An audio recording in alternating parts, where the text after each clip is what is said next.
Eu terminei o Paulo Figueiredo Show na quinta-feira, dizendo a vocês que eu torcia imensamente, rezava, orava para que o Biden ficasse como candidato.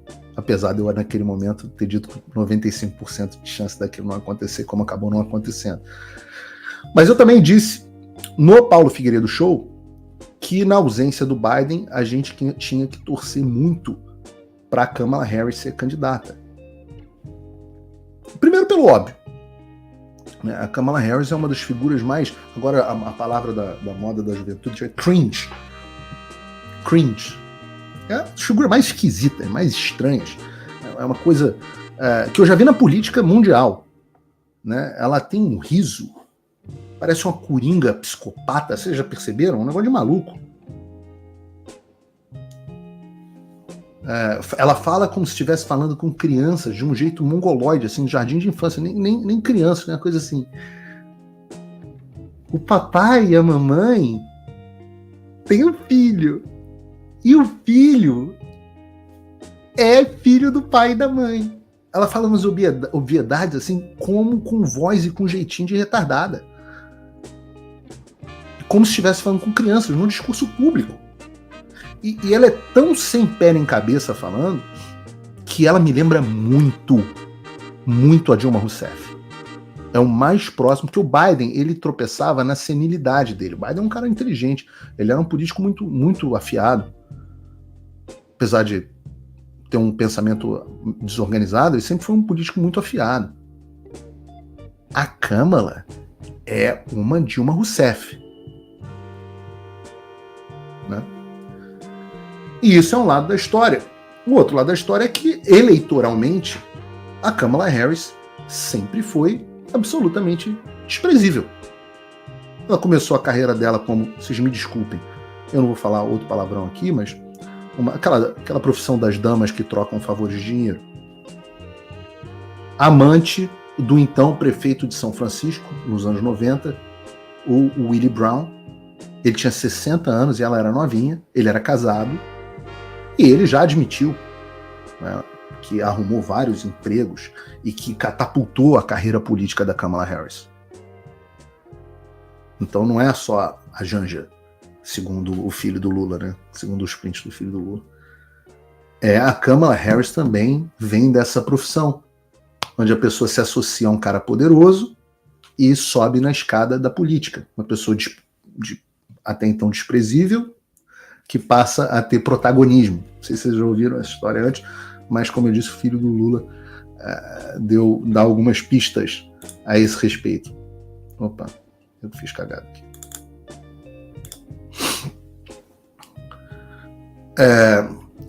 E aí ela, com essa carreira catapultada, ela foi promotora na maluca Califórnia, que adora soltar bandido, depois se elegeu senadora, e para ganhar de senadora, ela foi senadora por menos de um mandato, né, para ganhar como senadora na República Popular da Califórnia, como a gente chama, que é quase que um país comunista nos Estados Unidos, basta ser democrata hoje em dia.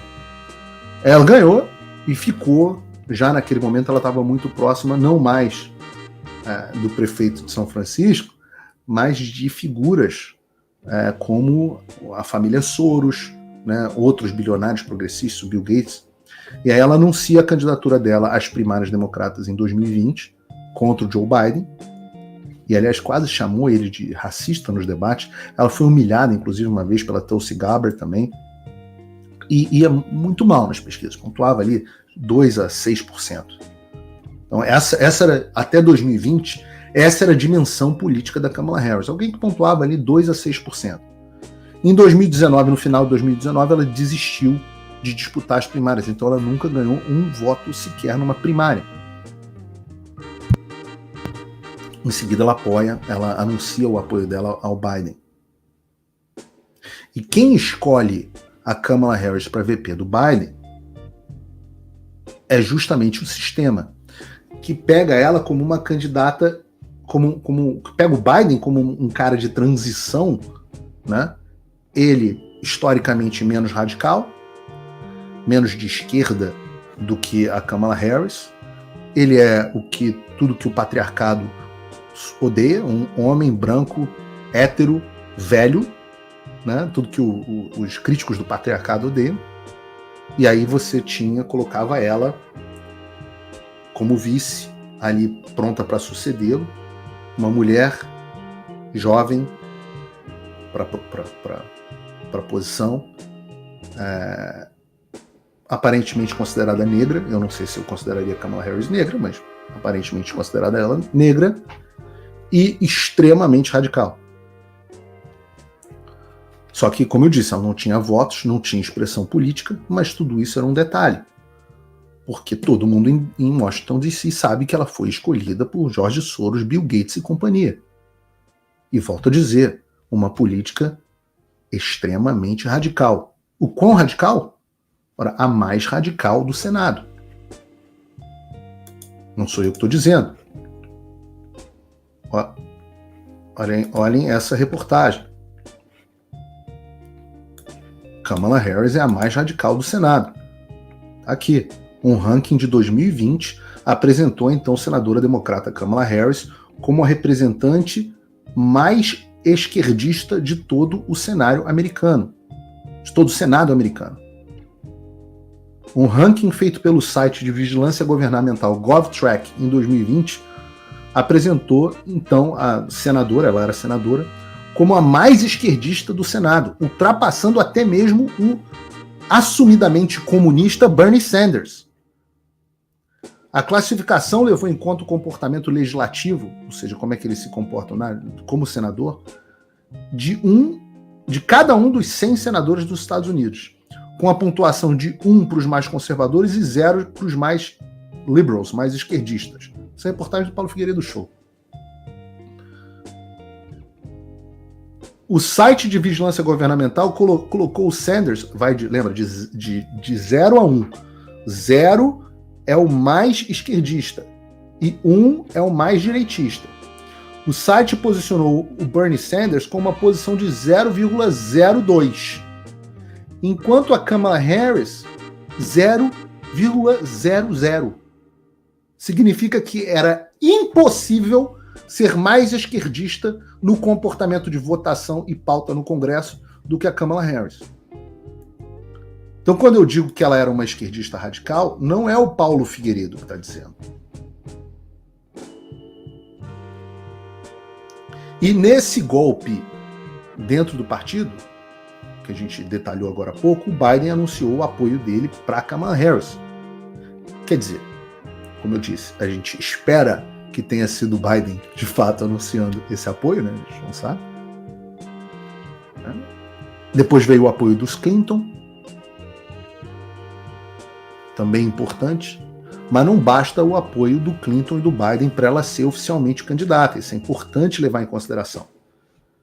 Ela precisa ganhar a convenção e os delegados que tinham prometido o voto do Biden, como eu expliquei agora há pouco, vão ter que escolher um outro candidato para eles botarem os votos deles sem primária. E, ao que parece, a Kamala Harris conseguiu esse apoio. Diz uma reportagem que eu publiquei hoje também no Paulo Figueiredo Show. Kamala Harris garante apoio de delegados suficiente para se tornar a candidata do Partido Democrata. Biden saiu da corrida e endossou Kamala Harris. Segundo uma pesquisa da Associated Press, várias delegações se reuniram na noite de segunda-feira para confirmar o apoio deles a Kamala Harris, incluindo o Texas e o seu estado natal, a Califórnia. Diz a reportagem, na noite de segunda-feira, Harris tinha um apoio de pelo menos 2.471 delegados, de acordo com a contagem da Associated Press. Muito mais, bem mais, do que os 1.976 delegados necessários para vencer em uma votação de primeiro turno. Nenhum outro candidato foi nomeado por um delegado contactado pela Associated Press. E, segundo o Breitbart News, para vocês verem o poder da esquerda, a campanha da Kamala Harris arrecadou já em 24 horas 81 milhões de dólares. A campanha de Harris revelou que mais de 888 mil doadores de base doadores contribuíram de acordo com o Access. Desse número, 60% doadores de primeira viagem. Outras 43 mil pessoas se comprometeram a fazer doações frequentes, ou seja, gerou um certo buzz. Atraiu uma certa nomeação. Então, em tese,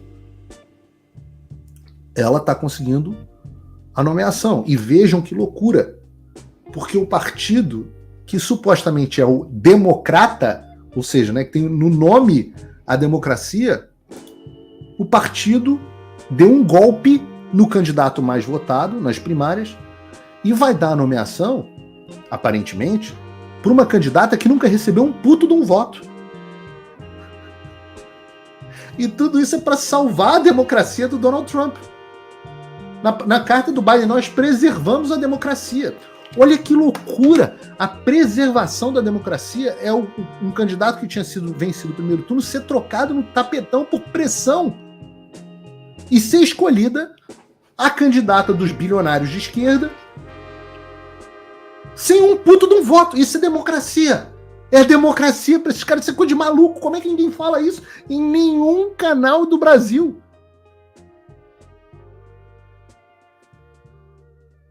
A palavra democracia perdeu completamente o sentido, né?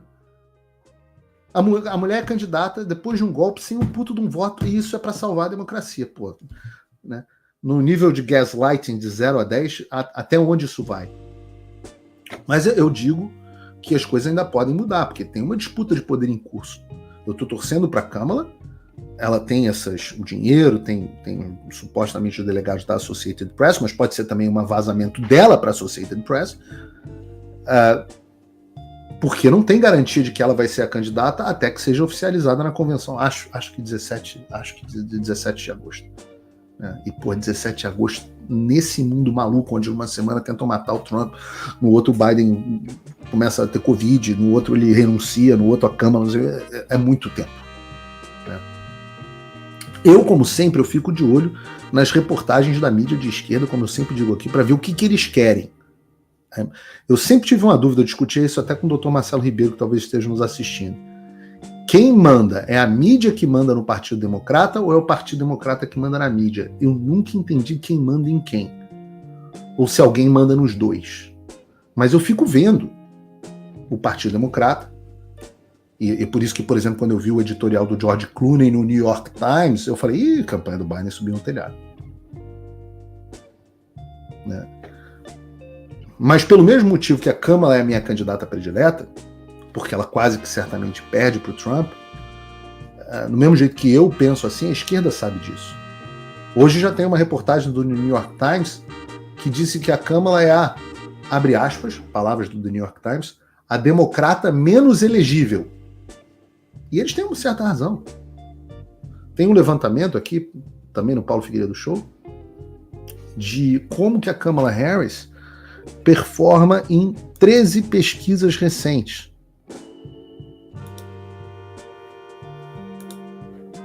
Assim que eu... tá aqui.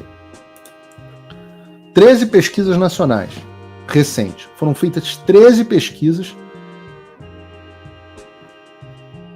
O ex-pesquisador do presidente Barack Obama, o Fernando Armandi, disse que a Kamala... Isso é importante dizer. Saiu uma pesquisa do cara que era o poller, né, o pollster, o pesquisador oficial para a campanha do Obama, o Fernando Armandi, que disse que a Kamala Harris venceria o Trump por 1 ponto. E eu já expliquei aqui para vocês, e eu volto a fazer essa ressalva, que qualquer coisa menos do que 4 pontos de vantagem nas pesquisas significa que o Trump vai para a Casa Branca. E eu expliquei isso aqui, que óbvio que isso é uma aproximação, uma estimativa, mas por conta da forma como a eleição americana é, eleições em 50 estados, e por conta dos democratas terem concentração muito grande em centros populacionais, eles acabam precisando muito voto na votação nacional. E perdem. A Hillary Clinton, por exemplo, teve 2,1 pontos a mais do que o Trump em 2016 e perdeu por ampla margem no colégio eleitoral. Então hoje estimamos que pelo menos eles precisam de pelo menos mais 4. Nessa pesquisa do pollster do Obama, ela teve mais 1, o que significa quase que certamente que o Trump estaria dentro da Casa Branca, nesse resultado, caso a pesquisa estivesse correta. Mas eu vou ler aqui para vocês as pesquisas. Ó, JL Partners e Daily Mail, que é um jornal britânico, de 1 a 3 de julho. Trump 49, 38 Kamala Harris. 11 pontos de vantagem. Lembra que eles precisam de 4 para eles, pelo menos, para brigar. Harris X e Forbes, dia 19 a 21 de julho. Uma pesquisa muito recente. Harris X e Forbes. Ninguém pode dizer que Harris X e Forbes são de direita. Trump 52 e 42 Kamala Harris. 10 pontos de vantagem para o Trump. Social Research, 21 de julho, também muito recente, instalando de nova. Trump 51, 43 Kamala Harris, Trump com mais 8. Manhattan Institute, essa é um pouquinho mais antiga, semana passada, 7 a 13 de julho.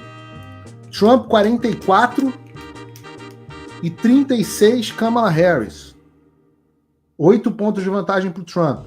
Redfield and Whittle Strategies, 8 de julho, também um pouquinho mais antiga. Trump 44, Kamala Harris 37, Trump mais 7. Big Village, 12 a 14 de julho, 37 Trump e 30 Kamala Harris, Trump com mais 7. Emerson College, 49 para o Trump, 43 para Kamala Harris, Trump com 6 de vantagem. YouGov e The Economist sempre foram megas de esquerda, sempre erraram muito em favor da esquerda. Trump, 44, Kamala Harris, 39, Trump com mais 5.